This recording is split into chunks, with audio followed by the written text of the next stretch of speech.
Latest science reveals that stress can make you smarter, stronger, more resilient, even more successful, and help you to learn and grow. I'm going to share with you 3 reasons why this is so. So, 3 reasons why you need to change the way you think about stress is what I'm going to share with you in this session. So, make sure that you are there till the end to learn about a different way of dealing with stress instead of trying to reduce it or avoid it, right? If you like what I have to say, make sure that you sign up for my brand new upcoming course on emotional self-care for women. It's called Boost Your Emotional Health, Build Your Radical Self-Care Practice. It's coming out next month. The link will be shared here. Just click on it to learn more about it and sign up for the VIP waiting list so that you receive a VIP bonus once the course launches, right? So back to the topic of stress and why I believe that all stress is not bad, all stress is not harmful. Of course, chronic stress can be, because it has physiological effects on our body in terms of blood sugar levels, in terms of inflammation, etc. And that's something that actually I coach my health coaching clients in my private coaching practice to take care of, but not to eliminate stress, but to change their relationship with it. And this is a particular area that I am focusing on today. But let's start at the top. Let's start with what stress is really about. And this is a definition that I picked up from a book called The Upside of Stress by the author Kelly McGonigal, and I highly recommend this book if you haven't heard of it and if you would like to know more about this topic.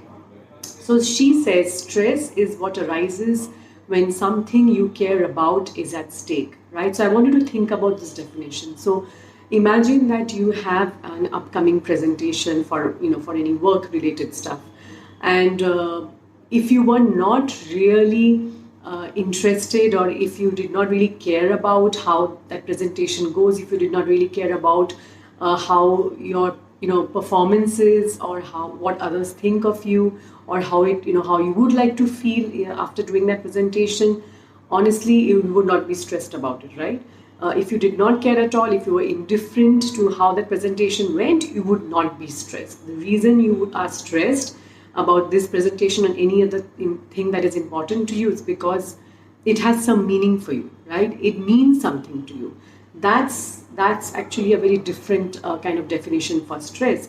One that does not look at stress only in terms of being harmful. Of course, as I mentioned, stress can be harmful, and in particular chronic stress. But in general, stress is a natural biochemical and physiological response to a trigger.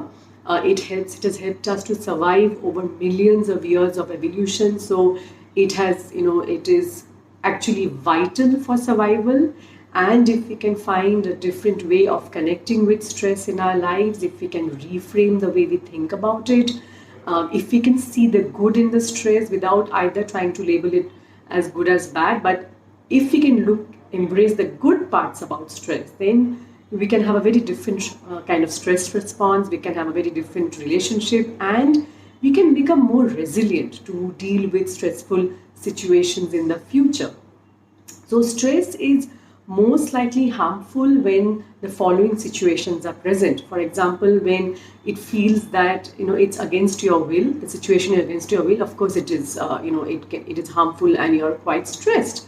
So if in any kind of situation which you don't have control over, of course, right, against your will, out of your control, and utterly there's no meaning in it, right? So in all these scenarios, of course, it is extremely it can be harmful, and if we don't take some steps to acknowledge it, to take care of it, it can also have long-lasting adverse impact on our bodies. But that's not what I'm focusing on today. Today I'm focusing on 3 reasons why and how stress can be good for you.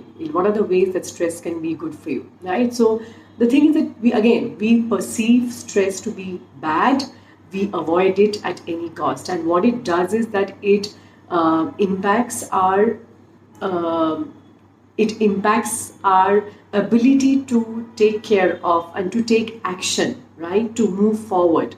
So instead of completely trying to avoid it, if in play, instead of trying to reduce it at any cost by any means, if we can face it, if we can look at it in a different way, it can really change the way, it can bring meaning to your life, right? So what are the three reasons? First, let me dive into the three reasons why stress can be good for you. So the first thing is that it helps you to rise to the challenge, right? So good stress, or as scientists call it eustress, helps you to become more focused, helps you to have a heightened sense of awareness and mobilize energy to deal with the situation at hand. So think about any situation where if you're faced with any kind of maybe not major kind of a danger, but any kind of threat, any kind of stressful trigger, like this presentation that I talked about, right? Because of the changes that take place physiologically inside of your body, you become more focused, you can concentrate better, you have a heightened sense of awareness of how to deal with the situation. So that's good. So that's the good part about it, right? So the first thing that it stress does for you is it help you to rise to the challenge. The second part of this is that it helps you to connect with others, right? Because stress helps you to reach out. It dampens the fear, it enhances the courage, and it sort of guides you to reach out to others, connect with others, your social network, and ask for help. And on the flip side, it also encourages you to even give support to others, right? That's what has helped us again survive millions of years of evolution as a tribe, as a community, right? As a species. So this is where stress can help you to, the second reason why stress can be good for you. It helps you to connect with others, right? In your social network. The third reason why stress is good for you is because it provides you an opportunity to learn and grow from any particular situation. So what happens is that as you learn, as you basically can connect with yourself, get to know your strengths, deal with a stressful situation and learn from it, you grow from those challenges, and in turn this helps you to become more resilient in dealing with stressful situations in the future. So these are the three main reasons that I shared with you why stress is good for you.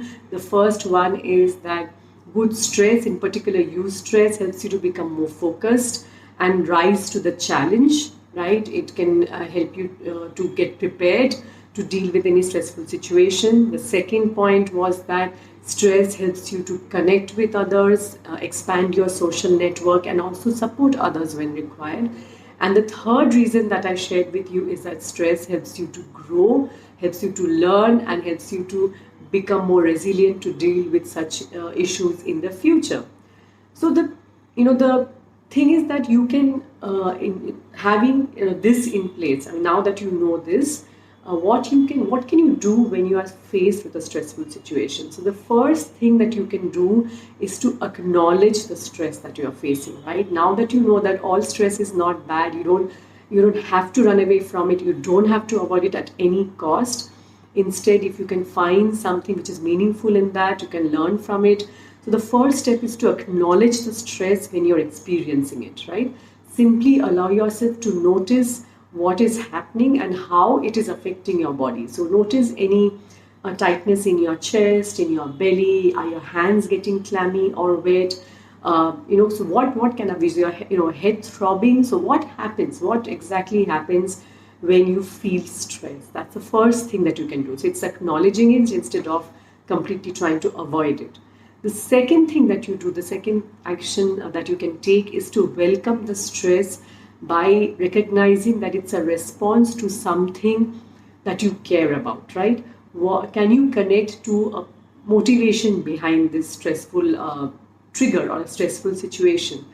What is at stake here? Why is this so important to you? Why is, for example, if I take the same example, the presentation that you are worried about or you're stressed about, why does it have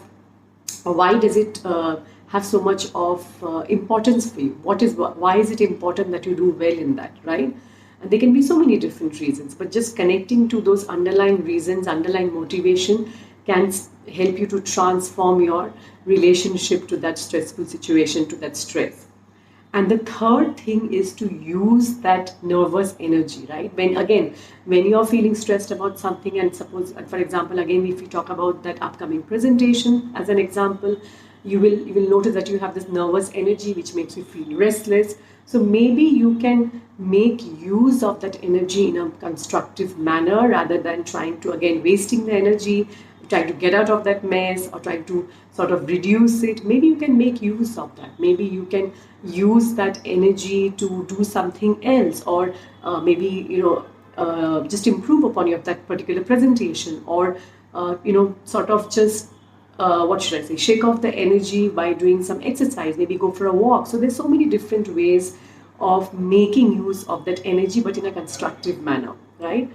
And something that reflects your goals and values and what you want to achieve.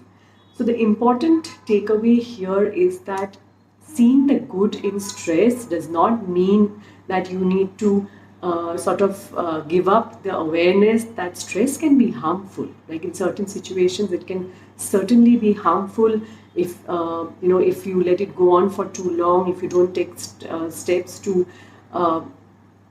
deal with it, right? And it continues in your life, it becomes chronic, it can certainly have a lot of harmful effects. But just by learning to embrace the good parts about stress, by not avoiding it completely, by not completely trying to reduce it at any cost whatsoever, can really transform your relationship to stress, can help you to find ways to manage it better, can help you to become, as I mentioned, the 3 reasons would be, can help you to grow from it, can help you to become more resilient, right? So there's so many ways that stress, or in particular eustress, which is the good stress, can be good for you, right? So I hope that this is something that you liked. In this session, I shared with you 3 reasons why stress is good for you, and what are the ways that you can acknowledge, you can become aware of the stress, that the impact that it has on you, so that you can make use of the nervous energy of stress, and just in effect transform your relationship to it, right? And make it work for you instead of only being aware of the harmful effects of stress. If you liked what I have to say, make sure that you sign up for my brand new upcoming course on emotional self-care for women. It's called Build Your Radical Self. Boost your emotional health, build your radical self-care practice. I will be discussing stress management and how you can transform stress in a step-by-step manner by through guided meditations, through exercises, using workbooks. I'll be guiding you through this in the module 5 of this. There are 5 modules in module 4 of this course. So do check out, click on the link below, check out the details and sign up for the VIP waitlist, and I will see you soon.